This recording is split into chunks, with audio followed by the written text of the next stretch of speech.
Hello student, जय Shri Ram. Student, मैं निशु यादव स्वागत करती हूँ एक बार फिर से आप सभी का मेरे इस यूट्यूब चैनल पर जिसका नाम है बिलीव योरसेल्फ। स्टूडेंट, आज ये वीडियो है सभी बच्चों के लिए जो किसी भी कॉम्पिटिटिव एग्जाम जो कॉमर्स से प्रिपरेशन कर रहे हैं, चाहे वो पीजीटी वाले स्टूडेंट हो, चाहे वो एचएससी वाले सीईटी वाले स्टूडेंट हो, ठीक है, उन सब के लिए है ये आज की वीडियो। देखो बच्चों, कई बार ना क्या होता है, हम लोगों को पता नहीं होता कि किसी पर्टिकुलर एग्जाम को कैसे क्वालिफाई करा जा सकता है इजीली। ठीक है, बहुत सारे स्टूडेंट के मैसेज थे, कॉल्स थी कि मैं एस्टेट नहीं हुआ, कि कुछ मार्क्स से नहीं हुआ, तो आगे क्या करें, इसलिए मैं ये वीडियो लेकर आई हूँ। स्टूडेंट्स देखो, एस्टेट अब 2023 का तो आप लोगों का जा चुका है ना, आंसर की आ चुकी है उसकी, ठीक है, रिजल्ट भी आ जाएगा कुछ दिनों में। लेकिन फिर दोबारा एस्टेट तो एक साल बाद ही आएगा ना, यानी नवंबर दिसंबर में ही आएगा नेक्स्ट ईयर।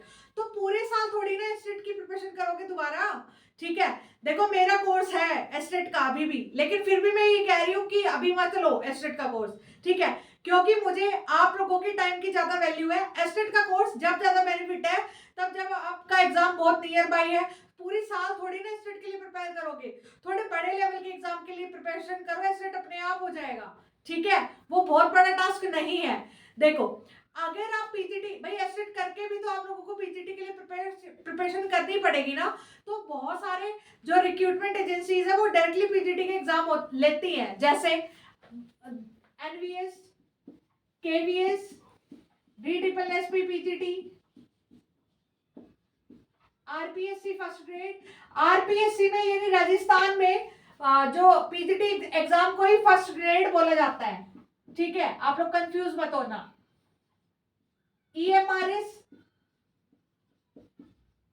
ये इतने सारे एग्जाम होते हैं आप लोगों के पीजीटी में। ठीक है, अब आप लोग इन सब को टारगेट करो और इन सब का ना सिलेबस, ये वाले इनका सिलेबस सेम है, ये भी इन्हीं के साथ आ गया। ठीक है, और इसका भी कहीं ना कहीं सेम है, बस इकोनॉमिक्स और स्टैट्स और थोड़ी जुड़ जाती है।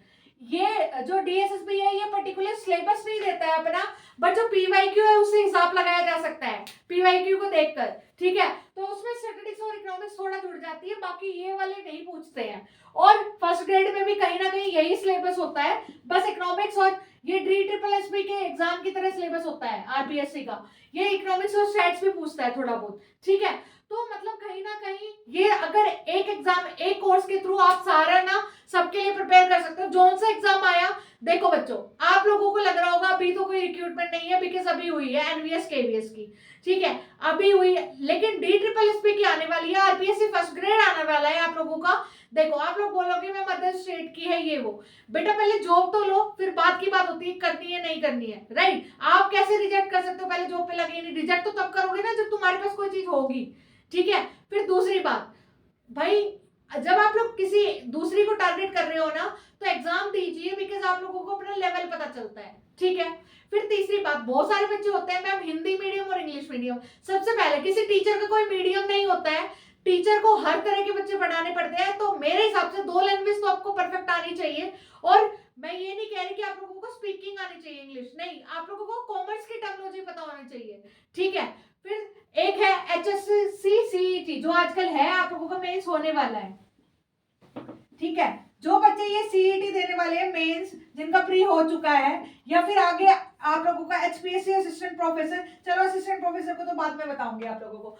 तो ये वाले एग्जाम्स अब आप लोग टारगेट कर रहे हैं, कुछ ऐसे बच्चे होंगे जिन्होंने ऑलरेडी कोर्स इनरोल कर रखा है कहीं से, यानी कोर्स परचेज कर रखा है। उन बच्चों के लिए मैं ये कहूंगी, मान लो किसी ने कोर्स ऑलरेडी ले रखा है कोई से भी इंस्टीट्यूट से, ठीक है, किसी भी टीचर से कोई कोर्स ले रखा है, लेकिन वो बीच बीच में, क्योंकि टीचर तो एक बार कोर्स दे देते हैं, आप लोगों का काम होता है पढ़ना, लेकिन क्योंकि हमारा जो इंडियन एजुकेशन सिस्टम है वो ऐसा है, जब तक टीचर नहीं बताता ना तब तक बच्चे पढ़ ही नहीं पाते हैं। मतलब उनको लगता है कि हम अकेले हैं और मतलब पूरा पढ़ाई नहीं हो पाती है उनकी। ठीक है, तो उनको एक टीचर की गाइडेंस की जरूरत होती है। वो गाइडेंस कैसे मिल सकती है, कैसे मिल सकती है गाइडेंस? गाइडेंस मिल सकती है कि भाई किसी एक कोई टीचर बताए कि कैसे चैप्टर वाइज हम लोग रीड कर सकते हैं। ठीक है, चैप्टर वाइज कैसे रीड कर सकते हैं किसी भी।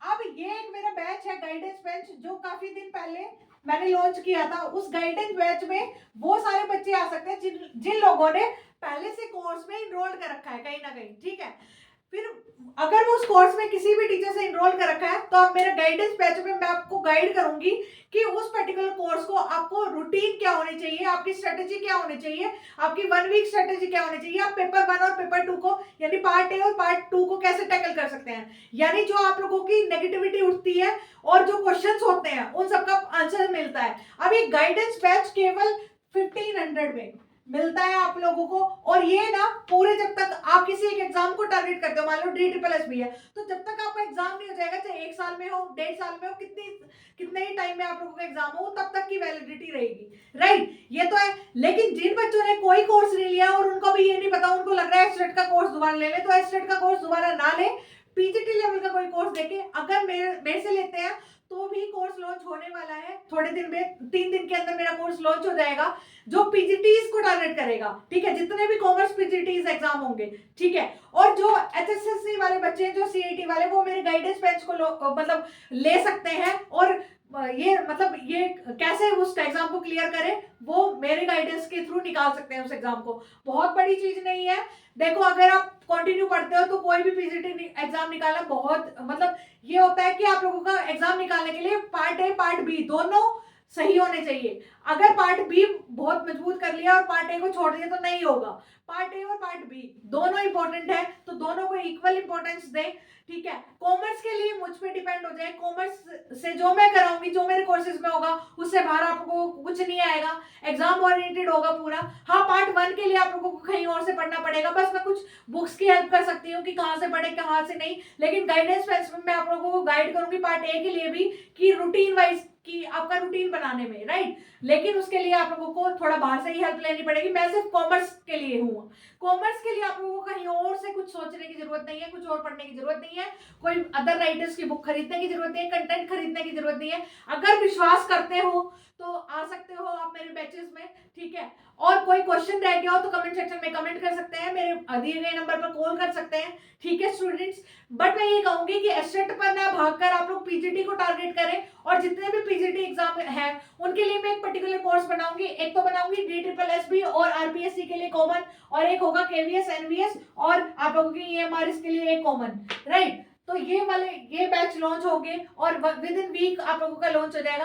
फिर भी जो बच्चे इस बैच में नहीं जुड़ना चाहते मेरे कोर्सेज के अलावा, जिन लोगों ने पहले पैसे खर्च कर लिए हैं किसी और टीचर का कोर्स लेके, तो मैं ये नहीं कहूंगी दोबारा कोर्स लो, नहीं, सारे टीचर सेम पढ़ाते, सेम ही बेटर होगा बेटा। बस ये होता है कुछ एग्जाम ओरिएंटेड, कुछ नहीं। तो जो कोर्स होगा उसी कोर्स को आप लोग कैसे पढ़ सकते हो मैं वैसे गाइड कर दूंगी, राइट। तो वो गाइडेंस बेंच में आप लोग देख सकते हैं, ठीक है। ठीक है स्टूडेंट, ये भी एक इंफॉर्मेटिव वीडियो थी PGT वाले स्टूडेंट के लिए। जो जितने भी क्वेश्चन होंगे आप लोगों के जवाब मिल गए होंगे। और प्लीज जितने भी विमेन है कॉल करते हैं, प्लीज नेगेटिव मत होइए, अपने ट्रैक पर बने रहिए, एक नहीं तो अगले एग्जाम में आप लोगों का हो जाएगा। बट शर्त ये है कि जनरल पार्ट को भी साथ रखो, जो आप लोगों का अगर मैथ्स, रीजनिंग और इंग्लिश, हिंदी जो भी आता है आप लोगों का फर्स्ट पोर्शन में, वो भी स्ट्रॉन्ग रखना पड़ेगा, तब एग्जाम निकलेगा। कॉमर्स मुझ पे छोड़ दो, पोर्शन जो फर्स्ट पोर्शन है वो उसके लिए आप लोग साथ में पढ़ते रहो, ठीक है स्टूडेंट।